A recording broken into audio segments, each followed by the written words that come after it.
समझिएगा, जब हम शिव जी पर जल चढ़ाते हैं, ये शिवलिंग है, ये जलाधारी, ये पानी बह रहा है, हमने शंकर जी पे जल चढ़ाया, वो जल बहकर नीचे जाता है। ये जो जलाधारी है ये पार्वती जी का हस्त कमल है, यहाँ गणेश जी, यहाँ कार्तिक के बीच में अशोक सुंदरी, ये शंकर, ऊपर से जो बूंद बूंद पानी पर गिर रहा है। और शिव जी की 5 बेटियां, जया, विषहरा, शामली बारी, दौतली, देव, ये 5 बेटियां।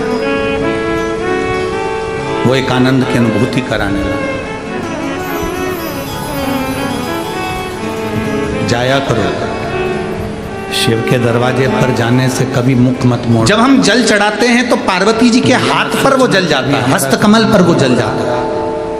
कई लोग कहते हैं, आप लोगों से 40 गांव की कथा में कहा था कि शिवलिंग जहां पर है और जलाधारी गोल है, कभी मौका मिल जाए और अपने दिल की बात अगर बहुत अड़चन में पड़े हो तो वो जलाधारी जो चारों तरफ है उसके कौन सा चरण, उसको पकड़कर इस तरह से स्पर्श करना है। मंदिर कम से कम 5 बार या 7 बार, अगर मंदिर में जाने की परमिशन हो और शिवलिंग का अगर आप स्पर्श कर रहे हैं तो जो जलाधारी है, जो गोल जलाधारी है, गोल, उसका ग्रह में शंकर के साथ 5 बार कर अपने दिल की बात कहना। शिव पुराण में शंकर की स्तुति में, शंकर के अनुमोदन में, शंकर के भजन में मुहूर्त नहीं देखा जाता, क्योंकि शंकर काल अधिपति महाकाल 3 जगह पर मैं बनाया है, तो वो अपने मत्थे को टेकना चाहिए 3 जगह।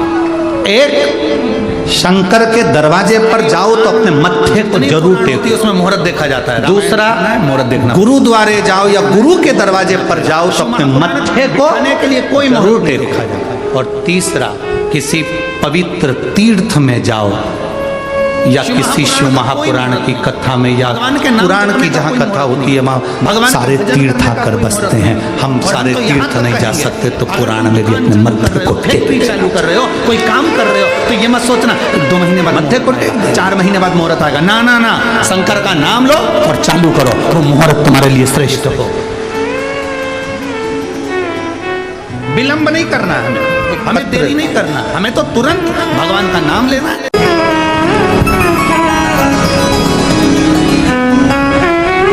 इस कलिकाल में, संसार सागर में राम नाम, कृष्ण नाम, शिव नाम, भगवान का नाम तुम जिसको जप रहे हो वो एक आनंद की अनुभूति कराने वाला है।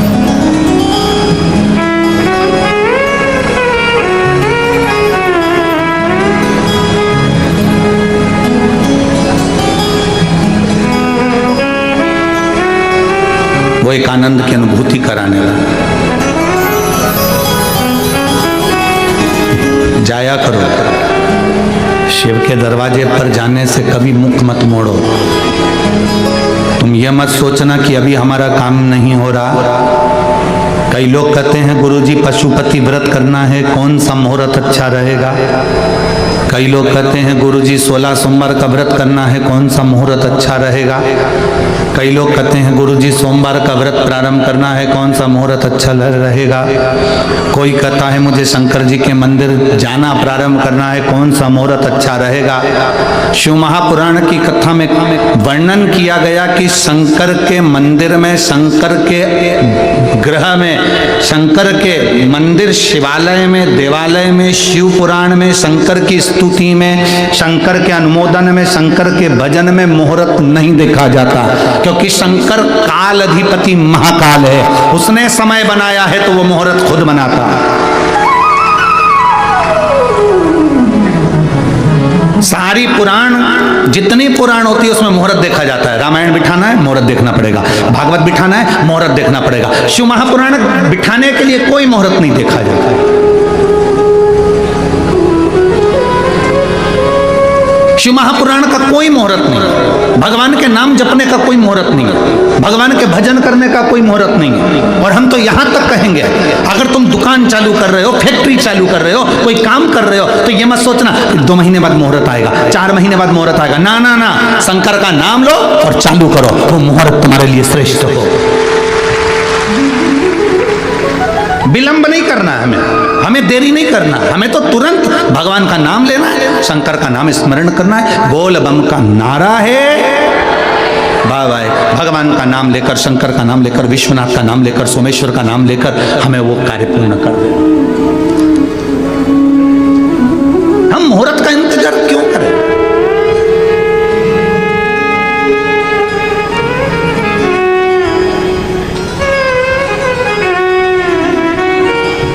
काल करे सो, जम के बोलो जरा, तुम लोगों को तो आता होगा। काल करे सो, आज करे सो, पल में परलय हो जाएगा, और शिव नाम जपेगा कब? जब मिल जाएगा, जब स्मरण हो जाए। लोग कहते हैं गुरुजी हम 7 दिन की कथा नहीं सुन पाए।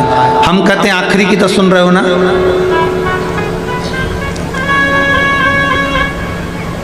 हम आखिरी दिन भी नहीं आ पाए और बीच में आ जाए, जो तुम्हें समय मिले, जैसा तुम्हें समय मिले। गुरुजी टीवी के सामने भी हम इतनी देर नहीं बैठ सकते, तो हम चलते फिरते सुन ले। बिल्कुल, कौन ने मना करा? यमराज आएगा तो ये देखकर आएगा कि तू सोफे पे बैठी है। बोलो, यमराज जी कहेगा कि तू रोटी खा ले, इसके बाद लेकर चलूंगा? यमराज जी कहेगा कि तू गाड़ी में से उतर जा, इसके बाद लेकर चलूंगा?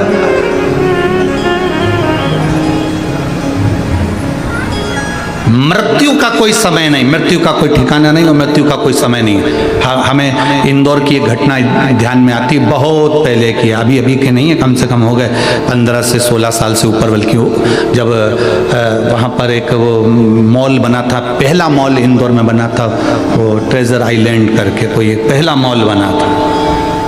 और पहला मॉल बना था और उस मॉल के पास सामने गाड़ी खड़ी हुई थी, और महिला का जो पति था वो मॉल में गया था, महिला अंदर बैठी हुई मोबाइल चला रही थी और एसी में बैठी हुई थी, कांच बंद था, इधर का भी कांच बंद, इधर का भी कांच बंद, इधर का भी कांच बंद, सब बंद।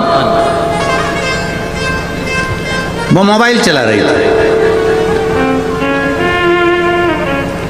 2 बैल कोई दूसरे चौराहे पर लड़े थे, उसका एक बैल दौड़ता दौड़ता आया और गाड़ी के कांच में से सींग को महिला के पेट में मार दिया और उसी समय उसके प्राण छूट गए। मौत 7 ताले में भी बंद हो जाओ तो भी आना निश्चित है। मृत्यु का कोई स्थान नहीं होता, मौत का कोई स्थान नहीं होता कि तुम सोफे पर बैठे हो तो मौत नहीं आएगी, या तुम यहाँ बैठे हो या वहां बैठे हो मौत नहीं आएगी ना। मृत्यु का कोई स्थान नहीं होता। जन्म, मरण, परण, 3 उस भोलेनाथ के हाथ में है। बस इतना जरूर है कि तुमने अगर भगवान के नाम का गुणगान किया है, भगवान की भक्ति करी है, तो यह पक्का है कि तुम्हें भोगना नहीं पड़ेगा। उस परमात्मा की शरणागति तुम्हें तुरंत प्राप्त हो जाएगी, भोगना नहीं।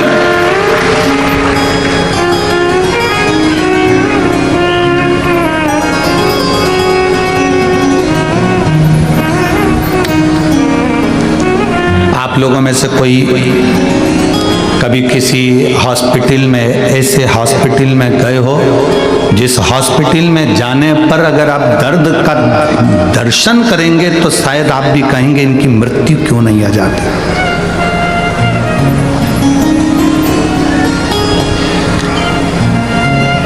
गोरखपुर का कैंसर हॉस्पिटल का स्मरण में आता है। फिर एक बार चेन्नई के भी कैंसर हॉस्पिटल का स्मरण आता है। वहाँ जो कैंसर का मरीज होता है वो इतना दर्द भोगता है कि वो भगवान से रोज की प्रार्थना करता है कि प्राण छूट जाए, मौत नहीं आती। इतना तकलीफ उसके जीवन में होता है, इतना कष्ट होता है।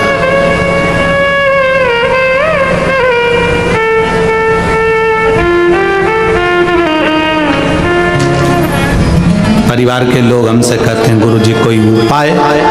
हम उनसे एक ही बात कहते हैं, देखिए उपाय तो बस केवल एक है, 1 लोटा